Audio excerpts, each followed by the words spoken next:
तो भगवान ने उस समय गोवर्धन पर्वत अपनी अंगुली में उठा करके और सभी गोकुलवासियों को उसके नीचे आश्रय दिया था। तब इंद्र का घमंड चूर हुआ था, ऐसी कथा है। तो क्या भगवान और देवता के बीच लड़ाई होती है? क्या देवताओं में अहंकार मौजूद है? इस पर हम बात करेंगे। मन हमारा जो है उसके बारे में पहले समझना जरूरी है। मन में अच्छाई और बुराई दोनों ही मौजूद होती है। मन अच्छाई और बुराई दोनों के साथ ही सदा रहता है। ऐसा कभी संभव नहीं होता कि मन केवल अच्छाई अच्छाई के साथ रहे, उसमें बुराई हो ही नहीं। जो देवता और भगवान का अंतर है, उसके बारे में मैं थोड़ा बात करूंगा कि मन की जो उच्च अवस्था होती है, मन की जो अच्छी शुभ अवस्थाएं होती है, मन में अच्छे भाव होते हैं, अच्छे कर्म होते हैं, उनका जो करने का भाव होता है, जो भी अच्छा अच्छा है, दया, करुणा, अहिंसा, वो सब मन की अच्छाइयां हैं। और मन की बुराइयों में हिंसा, क्रोध, किसी को मारना, काटना, ये सब मन की बुराई है। मन इन दो स्थितियों में रहता है। कभी कोई स्थिति ऊपर होती है, कभी कोई स्थिति सामान्य मनुष्य में नीचे होती है। कभी अच्छाइयां ऊपर आ जाती हैं तो बुराइयां दब जाती है, कभी बुराइयां ऊपर आती है तो अच्छाइयां दब जाती हैं। इस तरह से मन सामान्य व्यक्ति में काम करता रहता है। यदि हम कुछ साधना करें, कुछ इसमें प्रयास करें, तो मन की अच्छी स्थितियों को हम ऊपर ला सकते हैं। और वह अच्छी स्थिति जितनी ऊपर आती जाती है, जितना हमारे भीतर से अच्छाइयां ऊपर आती जाती हैं, उतना ही हम देवता के रूप में देवत्व के साथ के नजदीक जाने लगते हैं।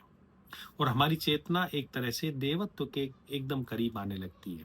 और जितना हम नीचे की तरफ यात्रा करते हैं, जो हम हिंसा, क्रोध वगैरह बुराइयों में जाते हैं, उतना ही हम एक तरह से है कि राक्षस की तरह या बुरी आत्माओं की तरफ हम जाने लगते हैं। दैत्य की तरफ, जो दैत्य भी कहा जाता है। तो ये सब चीजें हमारे मन की दोनों स्थितियां हैं।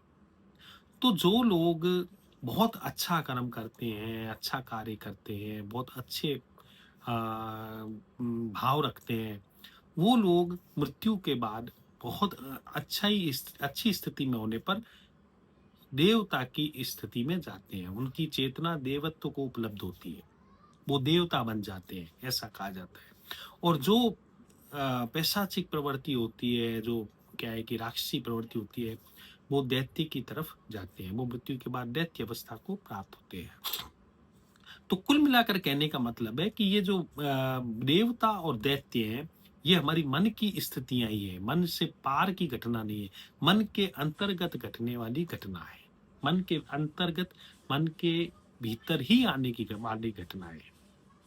तो यदि कोई व्यक्ति देवता बना है, तो इसका यह मतलब नहीं है कि वह मन के पार चला गया, वह मन में ही स्थित है। अब उसने बहुत अच्छे कर्म करे, बहुत अच्छा कार्य किया, तो उसको एक ऐसी मृत्यु के बाद ऐसी अवस्था उपलब्ध हुई जहां वो अपनी इच्छाओं की पूर्ति कर सकता है।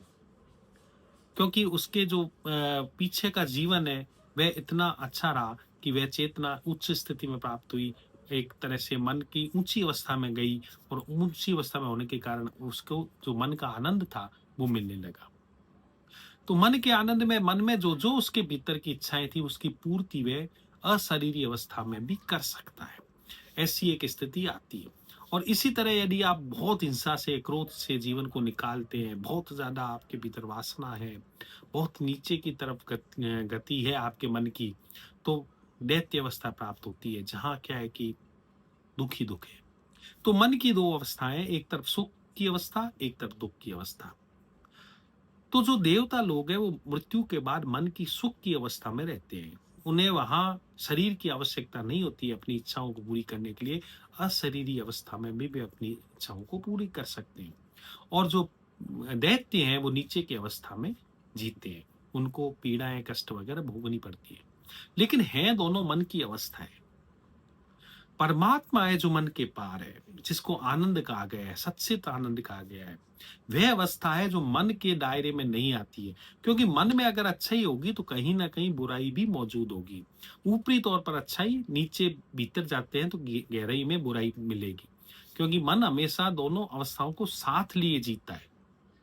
तो यदि आपने बहुत अच्छे रूप में मन को ढाला है, बहुत अच्छे संस्कारित करके, बहुत अच्छे मन को ट्रेनिंग करके आपने एक मन की बहुत अच्छी अवस्था को पाया है, तो वह अच्छी अवस्था आपके ऊपर दिखाई देगी, लेकिन भीतर आपके वो बुरी अवस्था भी दबी रहेगी, जो मन के विपरीतता में, अच्छाई की विपरीतता में मन में मौजूद होती है। इसी तरह अगर बुरा व्यक्ति भी बहुत ज्यादा है, बहुत ज्यादा राक्षस प्रवृत्ति का व्यक्ति भी है, तो उस व्यक्ति के भीतर भी अच्छाइयां भीतर मौजूद होंगी।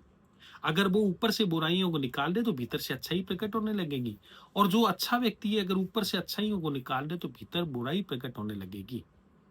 तो ये रहती दोनों अवस्थाएं साथ हैं, लेकिन कौन सी ज्यादा है उस आधार पर आगे हमारा जीवन चलता है। मृत्यु के बाद भी हमारी अवस्थाएं उस आधार पर तय होती हैं, जिसे हम स्वर्ग नरक भी कहते हैं, उन अवस्थाओं में जाना। तो देवता स्वर्ग में रहते हैं, यानी देवता अपनी इच्छाओं की पूर्ति के लिए ऐसी अवस्था में रहते हैं जहां की जा सकती है, और जो दैत्य आत्मा है वो नरक में रहती है। तो लेकिन है दोनों मन की अवस्थाएं जो मृत्यु के बाद हमें महसूस होती है। अब लगता है कि शरीर के बिना कैसे महसूस की जा सकती होंगी, ये भी कई बार प्रश्न आता है। तो इसका उदाहरण आप सपने में देख सकते हैं। सपने में आप जब, शरीर तो सोया हुआ रहता है, शरीर एकदम पड़ा हुआ रहता है, लेकिन आप अपनी इच्छाओं की पूर्ति करते हैं सपने में, और उस समय पता नहीं चलता, हमें ऐसा लगता है बिल्कुल सत्य घटित हो रहा है। तो ऐसी ही कुछ अवस्थाएं मृत्यु के समय के बाद भी उपलब्ध हो सकती है, लेकिन है ये हमारे मन की अवस्था। अब आते हैं परमात्मा में। परमात्मा मन के पार है। परमात्मा अच्छाई और बुराई दोनों के पार है। परमात्मा के मन ही नहीं है तो अच्छा और बुरा क्या। तो वो एक ऐसी आनंद की अवस्था है जहां सदा आनंद रहता है, वहां आनंद के विपरीत कुछ नहीं है। सुख के विपरीत दुख होता है, लेकिन आनंद के विपरीत कुछ भी नहीं होता है। तो देवता अगर सुख में रहते हैं तो दुख भी उनके भीतर गहरे में कहीं मौजूद है, और दैत्य अगर दुख में रहते हैं तो कहीं ना कहीं सुख गहरे में मौजूद है। तो फिर इंद्र तो की वो बुरी अवस्था थी जो ऊपर आने लगी, वो अच्छाई दबने लगी, और जो भीतर अहंकार दबा था, भीतर पीड़ा दबी थी, भीतर कष्ट दबा था, वो बाहर आने लगा कि मेरे से ऊपर भी कोई व्यक्ति हो सकता है। मैं तो इतना पुण्यात्मा, मैं तो देवताओं का राजा, मैंने तो इतने इतने अच्छे कर्म किए, मेरे से ऊपर भी कोई हो सकता है। तो वह जो बुराई थी वो ऊपर प्रकट होने लगी। तो ये जो अवस्था है ये बताता है कि भगवान भी है, उसकी भी देवता से लड़ाई हो सकती है, क्योंकि देवताओं में भी कहीं ना कहीं गहरे में मन की बुरी प्रवृत्ति मौजूद है, अच्छी प्रवृत्ति के साथ ही गहरे में मौजूद है। इसलिए परमात्मा की लड़ाई देवता से हो सकती है, और परमात्मा तो अच्छाई और बुराई दोनों के पार है। इसलिए परमात्मा अच्छाई बुराई दोनों के, एक तरह से कहा जाए कि दोनों से ही अलग है। तो जब हमारी भीतर की अवस्था अच्छाई और बुराई में चलती है तो दोनों कहीं ना कहीं मौजूद होते हैं। इसलिए साधना के जगत में ऐसी बातें बहुत प्रचलित है जो ध्यान से जुड़े हुए हैं कि मन के पार घट जाने पर ही समाधि घटित होती है। जब तक आप मन के साथ जी रहे हैं तब तक समाधि घटित नहीं होती, ध्यान घटित नहीं होता है। ध्यान मन के पार की अवस्था है, और मन के पार की अवस्था जब होगी तब हम अच्छाई और बुराई दोनों से ही मुक्त होंगे, और उस स्थिति में सदा आनंद मौजूद होता है। और आनंद से जो घटता है वो सदा ही अच्छा घटता है, क्योंकि आनंदित व्यक्ति किसी का बुरा कर ही नहीं सकता है। तो क्या मनुष्य उस आनंद को उपलब्ध हो सकता है, यह एक प्रश्न है। क्या मनुष्य परमात्मा हो सकता है, यह एक प्रश्न है। यदि हम मन के पार की अवस्था को पा लेते हैं, मन से पार हम निकल जाते हैं, तो हम इस अच्छाई और बुराई के जंजाल से भी मुक्त हो जाते हैं, और उस अवस्था में हम परमात्मा के साथ एक हो जाते हैं, परमात्मा के एकदम नजदीक हो जाते हैं। और परमात्मा के नजदीक होना, परमात्मा के साथ एक होना एक ही बात है। उस विराट में हम शामिल हो जाते हैं, उस समस्त के साथ हम एक हो जाते हैं जिसे ईश्वर कहा गया है।